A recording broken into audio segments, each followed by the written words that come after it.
eu queria que você nos ajudasse a entender aí o que a liberação das informações sobre as contas de cartão da presidência, né, trouxe de novidade. Porque, enfim, o Bolsonaro impôs um sigilo muito estrito, né, sobre essas informações, mas o fato é que, além de soltar os dados do Bolsonaro, veio à tona agora toda a informação dos presidentes desde 2003, né? Então engloba Lula 1, Lula 2, Dilma 1, Dilma 2, Michel Temer, Bolsonaro, certo? Então, vocês que conseguiram mergulhar aí nesses números, o que eles mostram sobre a maneira como os presidentes brasileiros usaram essa ferramenta de gasto, né, que é o cartãozinho ali da presidência? É basicamente uma farra com dinheiro público, né, Grebe? Eu acho que a gente pode colocar aí, eu não sei se está na agulha do Matheus ou do Joel, nosso Jojo, a matéria que a gente faz em que o nosso Guilherme Mendes fez a comparação dos gastos de Lula 1, Lula 2, Dilma 1, Dilma 1,5, né? O mandato não chegou ao fim. Temer e isso, perfeito, olha aí. Equipe sintonizada é isso, né? Você fala uma coisa, a gente já pega logo no ar, né? Vamos subir um pouquinho, vamos compartilhar essa matéria com os nossos espectadores, né? Você que nos acompanha, agradeço. Deixa eu até aproveitar, já que eu falei em espectador, Graeb, como eu sei que o programa é muito dinâmico, a gente acaba não lembrando disso, mas se você estiver em casa, por favor, compartilhe, curta, mostre para o Google que esse conteúdo é relevante, ele é importante, ele ajuda na sua consciência política, ajuda a exercer a sua cidadania. Quanto mais curtidas, mais esse nosso volume, esse nosso conteúdo, ele chega para um universo muito maior de pessoas, a gente mostra para o Google que nós estamos falando coisas honestas, que o nosso conteúdo é relevante e mais pessoas podem também aproveitar esse material que a gente faz com tanto carinho para você, tá? Deixa eu pegar aqui o... Boa, obrigado, Greve. Deixa eu pegar aqui a matéria, só pegar meu óculos aqui. Que os dados, né, corrigidos pela inflação, né, os valores nominais, o primeiro governo Lula gastou 22 milhões, enquanto Jair Bolsonaro gastou 27 milhões, né? Só que em corrigidos, né, é como se o Lula tivesse gasto 60 milhões e Bolsonaro 30,8 milhões, né? Então tem essa comparação, né? Os dados foram apurados por antagonista na base de gastos com o cartão corporativo. Lá estão registradas 29.156 compras do primeiro mandato de Lula, 36 mil do segundo, 18 mil do primeiro mandato de Dilma, 20 mil dos mandatos de Lula, de Dilma 2 e Temer, e 13.300 compras de Jair Bolsonaro. É isso, né?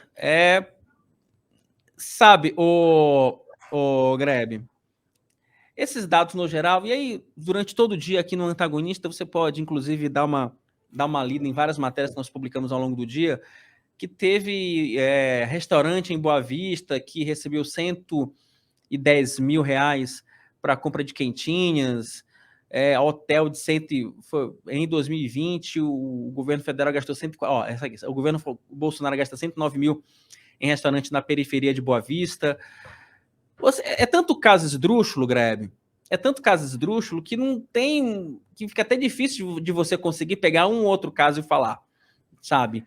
É muito intransparente, né, Wilson? Pode ser que esses gastos tenham alguma justificativa. Certamente, não foi o Bolsonaro e a Michele que foram lá no boteco e gastaram 109 mil reais em marmita. Embora isso até faça a cara do Bolsonaro, seja a cara do Bolsonaro bater um rango ali no pior pé sujo de Boa Vista, né? Isso deve ser com equipe de suporte, com equipe de segurança e tudo mais. Agora, o problema é que não é transparente. Você fica especulando. Então, é uma maneira muito ruim de você gastar o dinheiro público, né? Porque é uma maneira que não permite que você rapidamente entenda o porquê daquele gasto e justifique ou não justifique aquele gasto, certo? Eu estava conversando ali com o Guilherme Mendes aqui na redação, tentar fazer entender tudo o que está acontecendo, e ele me colocou ali, né? Quer dizer, a gente vê claramente que o Bolsonaro, nesses 4 anos, foi mais econômico do que o Lula 1, do que o Lula 2. Ele gastou menos no cartão corporativo.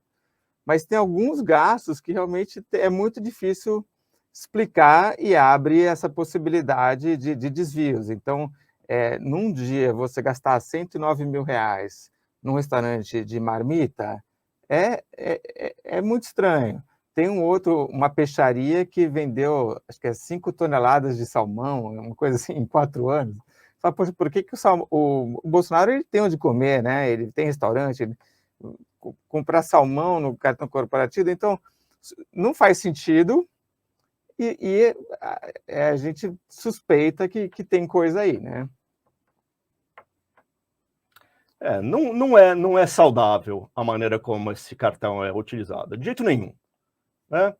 O gasto fica lá escondido por um tempão, eles mostram, de repente aparece, e daí causa mais dúvidas do que esclarecimentos, né? Você ter acesso a esses dados. E pelo menos algumas coisas, né, Wilson, a gente já sabe que não foram feitas da maneira como deveriam, né? Principalmente esses gastos com alimentação de equipe e tudo mais, né? Então, Grebe, o grande problema do cartão corporativo, como você falou, é a falta de transparência, sabe? É essa falta de transparência. A questão aí precisamos ir na gênese, né, do cartão corporativo. Ele foi criado para gasto emergencial, sabe? Ele foi criado para uma aquisição de pequeno vulto, para você resolver um problema específico. Exemplo, vamos lá, quebrou uma torneira no Palácio do Planalto. Você não vai fazer uma licitação para comprar uma torneira. Vai lá, mete o cartão corporativo, compra uma torneira e resolve, que é o gasto de 50, 60, 100 reais, dependendo da torneira. É para isso que era para ser usado o cartão corporativo. E isso é lícito, sabe? Agora, o que se percebe ao longo dos governos é que virou uma farra essa história do cartão corporativo, que ele virou um subterfúgio para fraudar a lei de licitação. Né? Porque eu faço uma compra de 109 mil num pé sujo lá em Boa Vista, sabe, para comprar marmita, que seja, mas eu alimento praticamente um batalhão e esqueço de fazer uma licitação, cujo produto vai sair por um preço um pouco menor. Então, para mim, esse é que é o problema, sabe? E a revelação desses gastos, ele confirma justamente isso, não só a falta de transparência, como esse jeitinho brasileiro não republicano de burlar as leis que estão aí para que o dinheiro público seja melhor gasto e tenha um usufruto um pouco mais decente para todo mundo, né? E não são só esses gastos assim fora da curva, né? Como esse de 109 mil com um lugar ali em um momento específico. A gente vê uma repetição de compras nos mesmos lugares ao longo do tempo, né? Então, de fato, isso não configura essa história da torneira que você exemplificou, né? Não é que eu precisei fazer um gasto. Não, tem um hábito de frequentar determinados endereços, determinados mercados, determinadas lojas de produtos de beleza e limpeza, né, de higiene. E como você disse, se é dinheiro público, deveria ter algum critério para definir onde é que esse gasto tem que ser feito. Licitação, não é o único modelo, mas, enfim. Mas não, virou cartão corporativo e daí fica uma escolha aleatória e sabe-se lá como, né? Eu acho que ainda vai ter alegria vindo dessa história do... Alegria é uma ironia, obviamente, vindo dessa história do cartão, né? Em relação às intransparências do governo Bolsonaro também, a gente teve uma informação dada hoje pelo novo ministro da Secretaria de Comunicação, né, o Paulo Pimenta. Ele disse que 65 mil pedidos de informação feitos pela imprensa, principalmente pela imprensa, né, mas não só, outros órgãos também podem usar essa ferramenta de pedir informação, né, foram retidos pela administração Bolsonaro. A gente tem, inclusive, um vídeo, né, registrando essa fala, né? Que, de alguma maneira, receberam sigilo durante o governo Bolsonaro, fica em torno de 65 mil pedidos de informação. Desses, cerca de 2 mil estão em fase de recurso na CGU. Portanto, o que nós estamos analisando neste momento são esses 2 mil pedidos que foram negados em primeira instância, negados em segunda instância, que chegaram até a CGU. Qual o prazo máximo para que esses 2 mil pedidos sejam analisados e haja ali uma decisão? O decreto do presidente Lula foi que no prazo de 30 dias essa análise seja feita pela CGU e a partir dessa análise vai ver o que são dados pessoais, o que são dados protegidos pela legislação, e a partir disso serão definidos critérios, e esses critérios serão cumpridos na análise de cada um desses pedidos.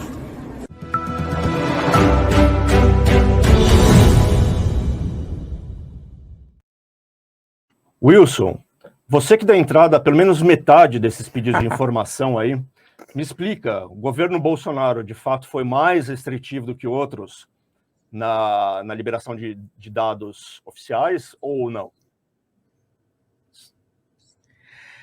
Olha, Grebe, essa é uma boa pergunta, né? Porque o PT também não gosta muito de passar informação, né?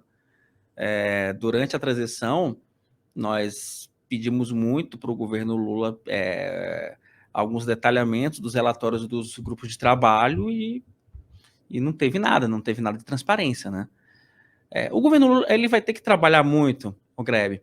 Eu acho que a gestão Lula, ela bateu tanto nessa questão da falta de transparência, bateu tanto no governo Bolsonaro em vários aspectos, que esse governo ele vai ser extremamente cobrado sobre essas questões, sabe? Pedido de informação, cumprimento da lei de acesso à informação, sabe? É muito fácil para o governo PT, nesse momento, criticar a gestão anterior, dizendo que, olha, a gestão anterior não tem tantos pedidos, etc, etc, etc. Eu quero ver a partir de agora, sabe? O que eles vão alegar durante o período, entendeu, Grêmio? Então, sabe, tem muito propaganda nesse primeiro momento de imaginar que, olha, nós temos um cenário de terra arrasada, enfim, tudo é uma porcaria. Eu quero ver como é que o governo vai tratar isso daqui para frente, né? Me parece muito aquela história, né? Casa de ferreiro, espeto de pau, né?